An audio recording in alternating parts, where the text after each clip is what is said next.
talking tonight about sexy love rituals and energetic orgasmic foreplay. We're talking about energy. We're just having fun with the conversation this evening, basically is what we're doing. And then we have, of course, Miss Gia from Oasis also with us this evening. So we are, just holding it down and having a juicy discussion, and I'm just having fun with them, Miss Gia, for us to discuss the honey jars.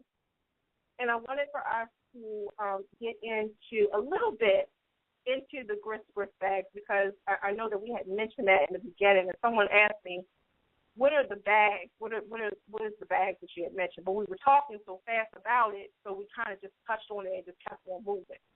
But somebody had caught that piece. But still, I wanted to get into the honey jars, because there are so many things that you can do with honey jars, and that's what I always love about them when I use them. And you educated me on the protection piece of it with the honey jar.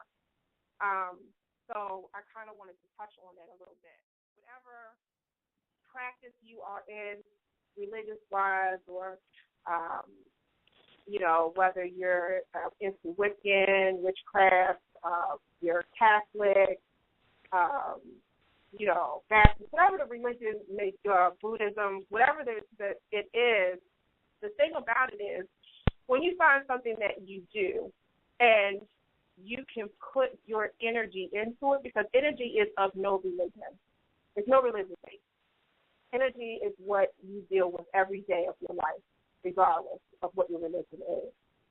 So when you learn to really take that in and embrace that piece of you, whatever it is that you do when you're asking for something, when you're putting it out into the universe, you're going to intensify it, because you're able to really control and deal with your energy in an effective way once you learn how to utilize it. Because sometimes we do it and we're not thinking, you know what I'm saying? Sometimes we're negative with it because of our negative thoughts, our messy thoughts, that process that we put out there.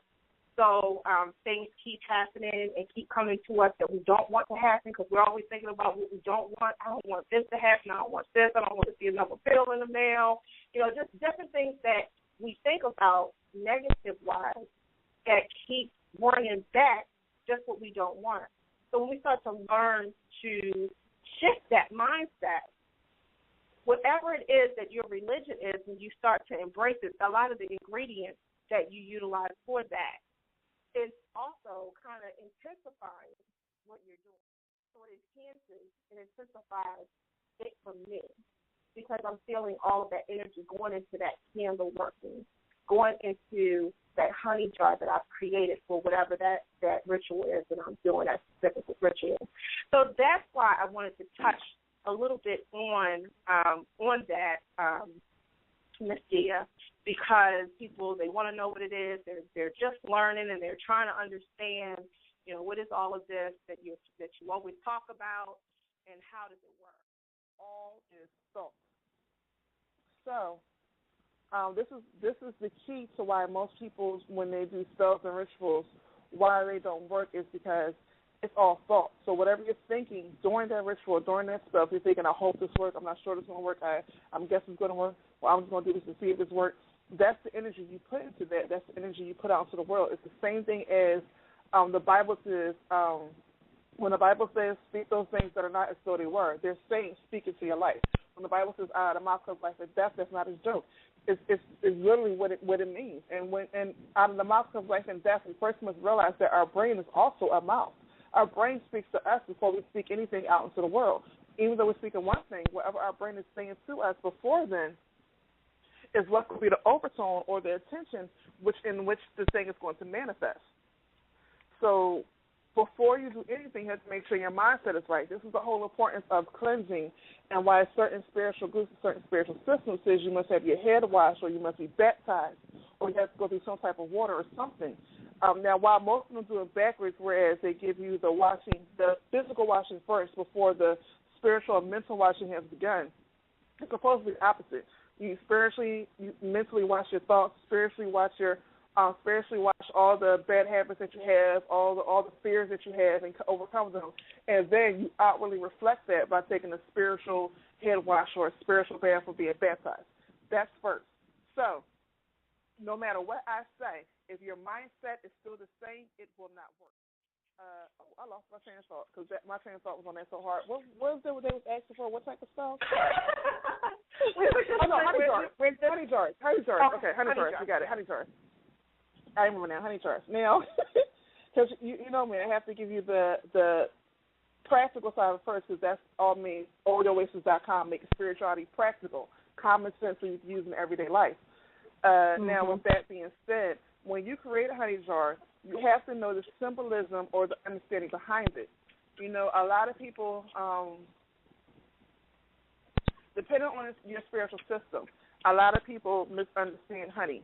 Honey is a sweetener.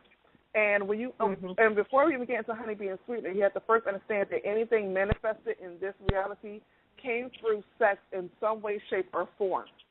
So sex can happen in two ways. It could be forced or it could be seduced and wanted and desired.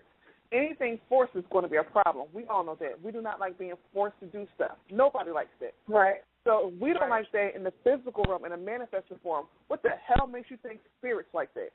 What the hell makes you think the spiritual realm like that? What makes you think Mother Earth like that? What makes you think the universe like that? No one likes that. So learn that, then there's the other side, being seduced, and that's where honey is. Honey is sweet. It's seductive. It tastes good. It tastes good on our lips. It tastes good on our bodies. If you go to the sugar form of it, it scrubs our skin and cleans our skin, leaving a sweet smell that attracts other things to us that we love. So that's the reason. That's the idea, first of all, of the honey jar. It's sweetening something to you. It's seducing something to you. That's the first step. But again, if your mind is not right, you can't seduce anything to you because this thing is trying to come to you, but you look crazy. Think about it. A man sitting there saying that he's attracted, you're sitting there saying you want a man. Okay, so this is the right talk right there. You're sitting there saying you want a man. And this man happens to be across the room. And you got on the right dress, and you got on the right perfume, and you give him the right eye contact.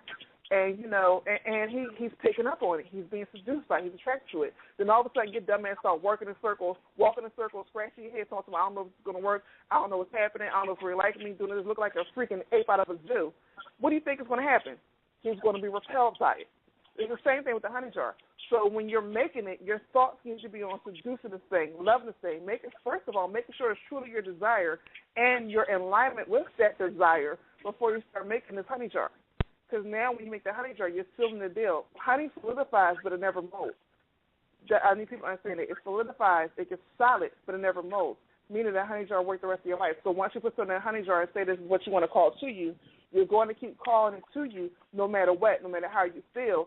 And because of that, because most people don't throw away their honey jars when they no longer, or don't know how to get rid of it when they no longer want this particular desire, this thing is trying to come to them, and they're acting crazy, and it's causing all type of chaos in their life. Okay, that's first. Now that we got that out the way, and people understand that it's your mindset first that needs to change because the outer reflects the inner. I'm going to say it again. The outer reflects the inner, as Bashar always says, one of my favorite teachers that I consider myself a student of. Every ritual, every spell, everything you do, every mantra, every prayer does nothing more than give you permission to think a new thought. Okay. Now, with that being said, once we start thinking our new thoughts and we got our mind centered, this is what we want. Okay. As far as the honey jar, again, with herbs, you want to put herbs that correspond to, that generally corresponds to what you want, but also corresponds to your energy. I know a lot of people like sandalwood. I personally hate sandalwood, and I personally hate dragon blood. I hate those two smells. So for me, that's not something that I'm going to use. So when you're looking at other people's stuff, you're looking at what corresponds to what. You have to make sure it vibrates with your energy. Just two. Absolutely. Now that you got the stuff that vibrates with your energy, you have to make sure it matches up or is in alignment with make sure it's in alignment with what you want.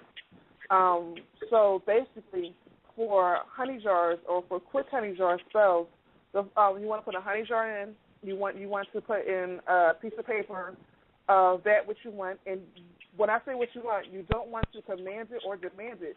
You want to say, write it as if you already have it. Already have it, yeah, current, as if it's current. Now, as far as different inks and, different stuff you can dress the paper with and how you should write it, I'm going to leave that a secret because I do spell and spiritual consulting. You can contact me for that. Again, OrisOasis.com, OrisOasis.com.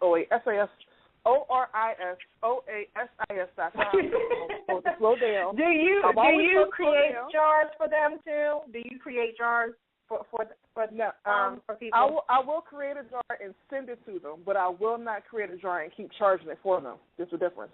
I will create the jar for them and send it to them and then tell them how to feed it and how to keep it going, but I will not create a jar and keep it for them. One, because majority of people cannot afford that because now they have to take my energy, and my energy has to override your energy and anybody you're connected to. That takes a lot of energy, and it takes a lot of energy away from other stuff and other clients and me being a wife, a mother, and everything else that I need to do. But I will get it going for you, start it for you, and then send it to you. That I will do. You have to understand that you're going to put your energy into that because you really, really want it. And you want it more than the person that you're hiring to do it. So with them creating it, it's great because they know the ingredients. Once they, like Dia said, once she looks into you and what all it is that you want, you have to charge the ingredients. It's more than just things you have to charge it. And some people don't know how to do it, or some people don't have enough energy to do it, and that's where me and my business come in, where I charge the ingredients for you. They don't know how to work their energy. They don't know how to work that energy. That's the half the show. Right. That's not a problem. That's where I come in. But as far as, the honey jar, even if I gave you certain ingredients, you may throw it in, throw a candle in, and think, okay, I'm done. No, you have to put energy into it. And a lot of people don't have the energy. And everybody knows I have more than abundance of energy. That's why I talk so damn fast. That's why Shani called me twitchy and da-da-da. And I know how to direct the energy because I've been doing it for years. This is what I do. This is my life. This is what I live for. And then once you raise your energy, you still have to give the energy a mission and a purpose. You don't raise energy just to raise energy. You must have a mission or a purpose for the energy. Otherwise, anybody can steal it. Anybody can do what it wants with it. It can go crazy on its own because energy itself is chaotic. That is its nature. So it can go crazy on its own. You must know how to direct it. It must be directed. The outer reflects the inner. So the more you learn, the more you know yourself, the more you know what these symbols, signs, and verses and phrases actually mean, the more power you give to yourself.